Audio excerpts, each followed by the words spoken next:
Bonjour bien-aimés dans le Seigneur, merci de me recevoir chez vous. Ce matin, nous sommes à l'émission Fraîche Rosée et le thème que je vous propose ce matin, c'est votre assurance a un grand prix devant Dieu. Soyez des hommes et des femmes pleins d'assurance. Votre assurance a un grand prix devant Dieu. Bien-aimés, si nous considérons la parole de Dieu dans le livre de Hébreux, le chapitre 10, le verset 35 à 36 que je lis. Le Seigneur nous dit ceci. N'abandonnez donc pas votre assurance à laquelle est attachée une grande rémunération, car vous avez besoin de persévérance afin qu'après avoir accompli la volonté de Dieu, vous obteniez ce qui vous est promis. On nous dit, verset 35, n'abandonnez donc pas votre assurance à laquelle est attachée une grande rémunération, car vous avez besoin de persévérance, afin qu'après avoir accompli la volonté de Dieu, vous obteniez ce qui vous a été promis. L'accomplissement de la promesse passe par l'assurance. Quand nous voyons l'explication de la foi, dans le livre d'Hébreux toujours, on nous dit une ferme assurance de ce qu'on espère. La foi, c'est une ferme assurance. L'assurance est très importante. Nous devons être pleins de confiance. Nous ne devons pas trembler. Ça passe par le fait de savoir qui est en nous. La Bible dit que si celui qui est en nous, Jésus, est plus grand que celui qui est dans le monde, nous n'avons pas à craindre.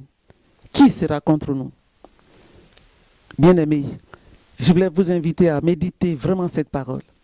Celui qui est en moi est plus grand que celui qui est dans le monde. Nous avons besoin d'assurance devant l'adversité. Le monde dans lequel nous vivons est plein d'adversité. Mais il faut persévérer. Persévérer jusqu'à la fin pour avoir la couronne.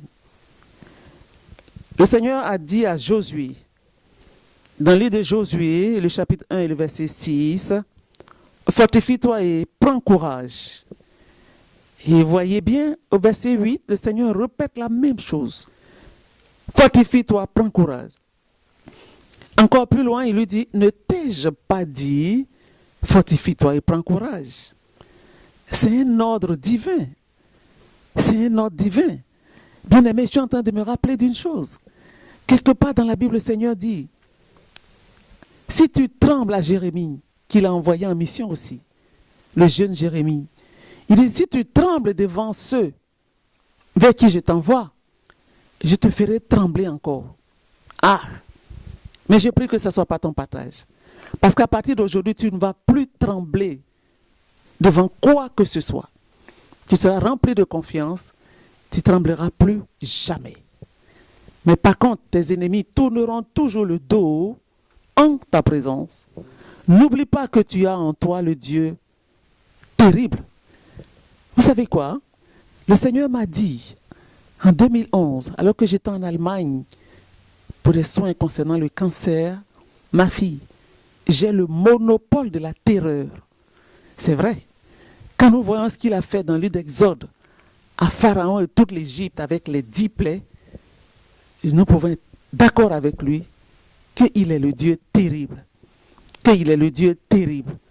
Mais la bonne nouvelle pour toi ce matin, il est le même Dieu qui est avec toi. Il n'a point changé. Amen. Donc persévère. Persévère et persévère. Le croyant que tu es doit être rempli d'assurance, de sérénité. Car celui qui connaît son Dieu sera fort et accomplira des exploits. Dans tous les domaines, ta santé, le mariage, le couple, les finances, dans ton travail, dans ton ministère, tu seras distingué. Tu seras tout simplement à la tête, reconnu pour être à la tête et non à la queue. Reconnu pour être devant, non derrière. Laisse-moi te dire que le monde a besoin de courageux, d'hommes et femmes courageux. Le monde n'a pas besoin de titres. Le monde n'est pas impressionné par les titres. Le monde veut voir manifester des hommes et des femmes courageux. Qu'est-ce que nous devons faire?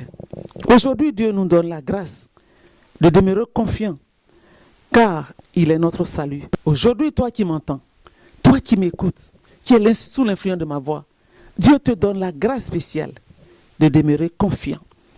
De demeurer confiant, car c'est lui le rocher de ton salut. C'est lui qui est ta justice. Satan n'aura plus jamais l'occasion de se réjouir à ton sujet au nom puissant de Jésus.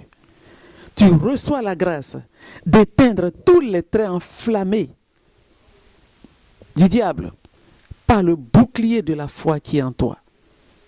Et je vais te rappeler, dans le livre d'Éphésiens, Dieu nous a donné des armes spirituelles. Le bouclier de la foi est une arme puissante pour bloquer l'ennemi, pour lui résister. Mais, souviens-toi, pour pouvoir résister à ce diable-là, il faut se soumettre à Dieu. Soumets-toi à Dieu, résiste au diable, il fuira loin de toi. Mais je te vois plus que vainqueur maintenant, alors que tu développes toutes les stratégies que je suis en train de te livrer maintenant. Tu ne vas plus trembler. Tu resteras inébranlable. Tu resteras inébranlable. Personne ne peut t'intimider. Ton visage devient dur comme un caillou et ton front dur comme le diamant. Dieu sait que nous devons vivre dans les ronces et les épines. C'est pour ça qu'il nous demande d'être forts.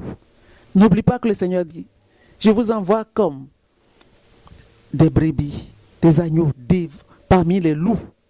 Mais tous vos cheveux sont comptés. Il est avec nous. C'est pour ça, comme c'est une relation de foi, si nous savons qu'il est avec nous, si nous réalisons qui il est en nous, nous devons être donc juste confiants. Comme David l'a fait en démontrant son assurance devant Goliath. Comme Moïse l'a fait en démontrant